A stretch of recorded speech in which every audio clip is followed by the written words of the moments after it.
It's nearly the end of 2025 and I feel good about myself today because I stuck out what I meant to do yesterday, and that was just be in a deficit because it's been a few months now that I've just been eating out of maintenance, which is fine, but for me I just wanted to get a little bit less rounder because it can just slip into something else. It's so funny with even knowing everything I know about nutrition that you start lying to yourself a little bit sometimes, because you're like, but I'm eating healthy, why am I not losing weight? It's because you're not in a deficit. And it's so easily done. It's so easy to eat at maintenance. You feel hungry, and then just that extra tablespoon of peanut butter before you go to bed every night. But to get out of it, you actually have to acknowledge what are you doing, and then making sure that you stay in a deficit, whether you're tracking or knowing that 3 meals a day is enough. You don't need 3 meals and a snack and another snack and another snack. Like, we all know that we're eating a little bit too much, if that is the case with someone that is looking to lose a little bit of weight. But you don't have to get super crazy about the exact macronutrients and the exact, and even if you're a bodybuilder, you just gotta let it go sometimes, because being that obsessive about food is not healthy either. Knowing when, even if you have 3 sandwiches in the day, you're still nourishing your body to an extent. If you're really not healthy with your food and you need some help with nutrition, like ideally you get with a personal trainer or a nutrition coach that can help teach you. But most people tend to know what we need to be eating, and it's not chocolate all day long. But even getting super obsessive about protein, you don't need to be eating these protein bars, and you don't need to be eating protein bread, which I even see an advert for in the gym. I'm like, what is this crap? Like, we all know the whole foods and single ingredient foods are the most ideal for our body to nourish ourselves, but not restricting yourself too much as well, because that's not good either. But if your gut isn't working, and if you're not horny, and if you're not sleeping right, those are signs that something's not right. It could be with your nutrition, it could be with what you're eating, and even, are you hydrating yourself enough? Our body usually tells us, even in skin reactions, obviously after Christmas, there's a few breakouts from having a bit too much sugar or alcohol or dairy or something like that. The body gives you signals that things aren't right, it's, when it comes to health, leanness isn't always necessarily healthy. Your body, you want to be able to use it, you want to be able to move well, but you also want the inside to be functioning properly. So your gut is a big signal if things aren't working properly there. But yeah, if you're not horny, you're not healthy. And if you're not sleeping right, what time are you eating? And what are you eating right before you go to bed? Are you waking up with night sweats? Are you waking up a lot in the night, or are you finding it difficult to get to sleep? There's so many ways to skin a cat when it comes to weight loss, and there's not one thing that works for everyone. Different things will work for different people. Everybody has different bodies as well. Also, weight is not put on in maintenance. It's kept because you're burning the same amount that you're consuming. So the weight gain, it happens very, very gradually, drip. The same way weight is lost. It can't be lost all at once. The weight isn't gained all at once. It is over a period of time of even 100 or 200 calories more than you are burning in the day. And that's so easily done. For me, even personally, I know from moving and going through a little bit of stress and grieving and just getting myself into a new situation, you end up having a little bit of comfort food, or treating yourself to make yourself feel a little bit better.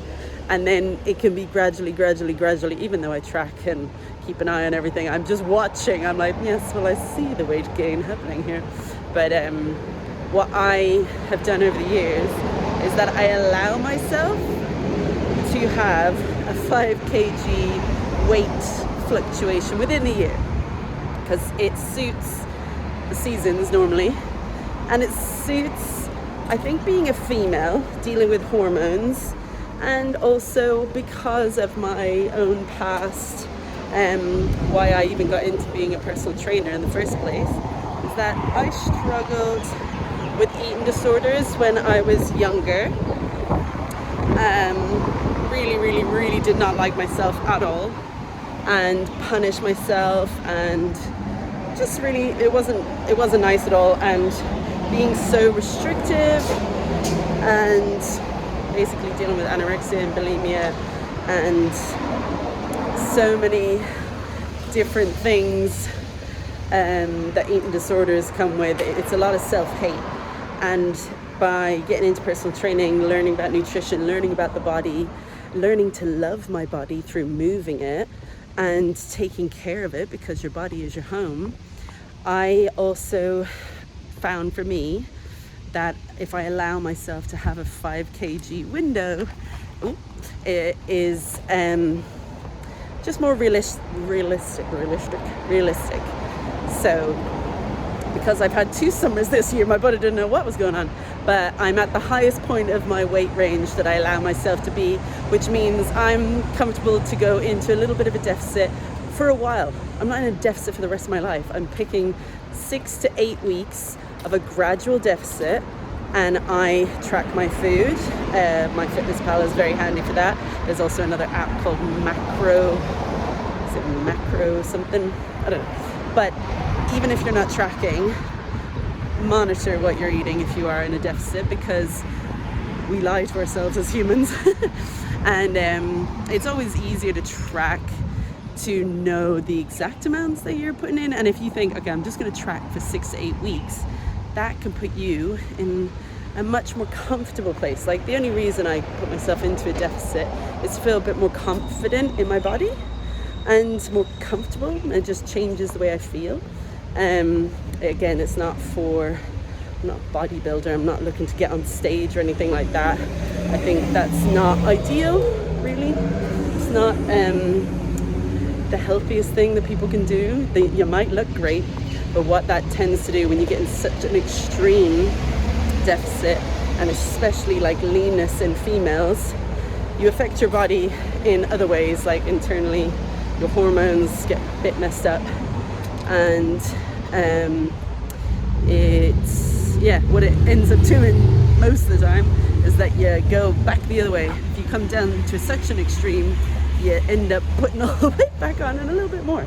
So just knowing that if you are going into a weight loss, especially because it's a new year and everyone likes to get into a nice new healthy mindset, and if anyone's holding a little extra weight, knowing that you're just holding it. It's not your identity.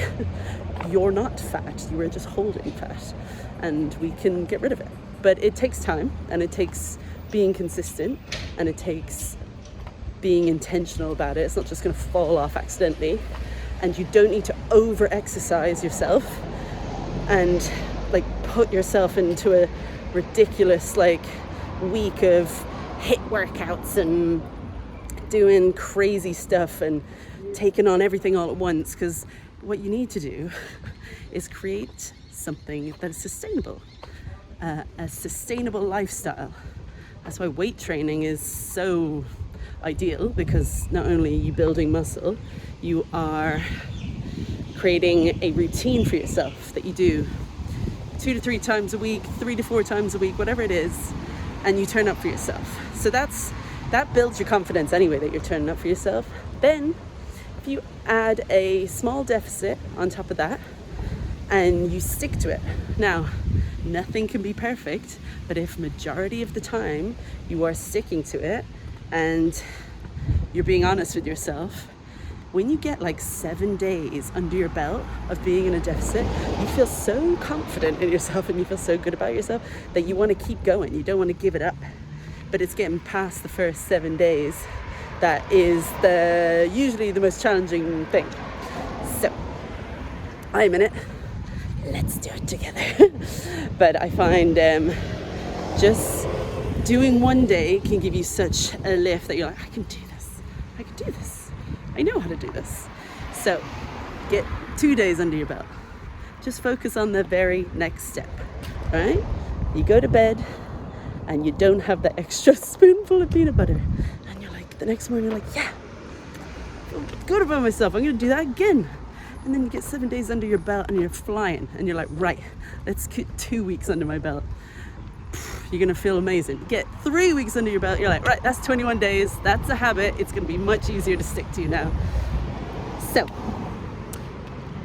think about it. Take action, but don't take too much on all at once. Do something that is sustainable, that you can do for a long term. Think 6 to 8 weeks. It's always a good measure of time to give yourself a reasonable amount of time, but also not something that's too long, because we're humans. We're going to get bored and we're going to be like, no, I'm not doing that anymore, and we're going to give up. So 6 to 8 weeks. Let's do it.